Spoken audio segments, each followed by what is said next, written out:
চলনবিল অধ্যুষিত এলাকাগুলোতে পানি কমার সাথে সাথে শুটকি তৈরির ধুম পড়েছে। এ অঞ্চলের ৩ শতাধিক স্থানে এখন দেশি প্রজাতির মাছের শুটকি তৈরিতে ব্যস্ত সময় পার করছেন মৎস্যজীবীরা। এ এলাকায় এবছর প্রচুর পরিমাণে ট্যাংরা, পুঁটি, বাতাসি, চেলা, মলা, টাকি, চিংড়ি ও বোয়াল সহ বিভিন্ন ধরনের মাছ পাওয়া যাচ্ছে। এখন মাছের দাম অনেক কম থাকায় সবাই শুটকি তৈরিতে ব্যস্ত হয়ে পড়েছেন। প্রতিটি স্থানে নারী পুরুষ মিলে ১০ থেকে ১৫ জন শ্রমিক কাজ করছেন। চলনবিলের মিঠা পানির মাছ সুস্বাদু হওয়ায় এই শুটকির চাহিদাও বেশি, দামটাও বেশি।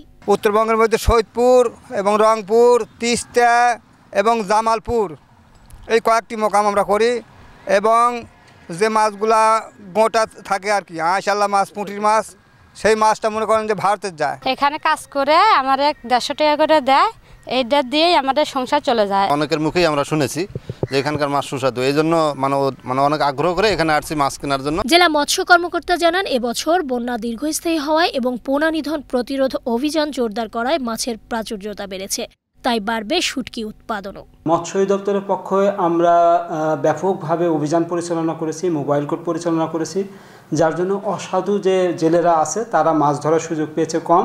এজন্য আমাদের শুটকি যারা তৈরি করে তারাও কিন্তু মাছও বেশি পেয়েছে। প্রায় ৩৫০ মেট্রিক টন শুটকি উৎপাদিত হয়েছে আমাদের নাটোর জেলায়, যার মূল্য প্রায় ১৮ কোটি টাকা। এবং এই শুটকিগুলো কিন্তু নাটোরের বাইরে বিভিন্ন জায়গায় তারা সরবরাহ করছে। আধুনিক পদ্ধতিতে এই শুটকি তৈরি করতে পারলে তা বিদেশে রপ্তানি করে প্রচুর বৈদেশিক মুদ্রা অর্জন সম্ভব বলে মনে করছেন সংশ্লিষ্টরা। সীমা শারমিন, বাংলাদেশ টেলিভিশন।